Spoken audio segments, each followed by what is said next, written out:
అందరికీ నమస్కారం। ఈరోజు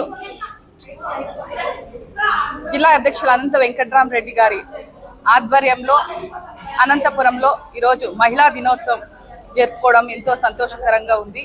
ముఖ్యంగా మహిళలందరికీ అంతర్రాష్ట్రీయ మహిళా దినోత్సవం శుభాకాంక్షలు తెలియజేస్తూ తల్లిని పూజించు, భార్యని ప్రేమించు, చెల్లిని దీవించు, ముఖ్యంగా మహిళలను గౌరవించు అనే నినాదంతో వైఎస్ జగన్మోహన్ రెడ్డి గారు పరిపాలన జరిగితే ఈరోజు అంతకంతకు దిగజారిపోయి ఈరోజు మహిళల్ని కించపరుస్తూ హత్యలు అఘాయిత్యాలు పాల్గొంటూ ఈరోజు మహిళను అగౌరవపరుస్తూ ఈరోజు మాన ప్రాణాలకి రక్షణ లేక పరిస్థితుల్లో ఈ కూటమి ప్రభుత్వం వ్యవహరిస్తుంది।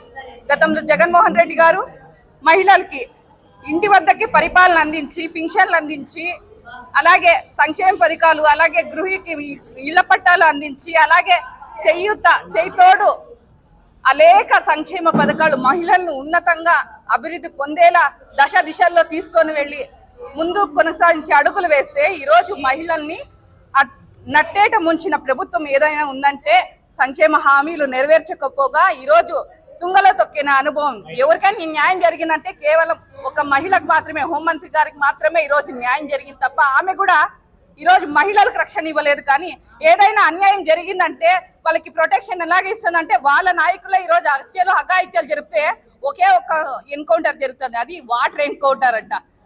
ఈరోజు ఏదైనా తప్పు తెలిస్తే మరుసటి రోజుకి వాటర్లో పడిపోయి అప్పుడే అఘాయిత్యం జరిగే విధంగా ఈరోజు పరిపాలన జరుగుతుంది। కాబట్టి రాబోయే రోజుల్లో వైఎస్ జగన్మోహన్ రెడ్డి గారి ప్రభుత్వం రానే ఉంది। మహిళలు గట్టిగా బుద్ధి చెప్తాం।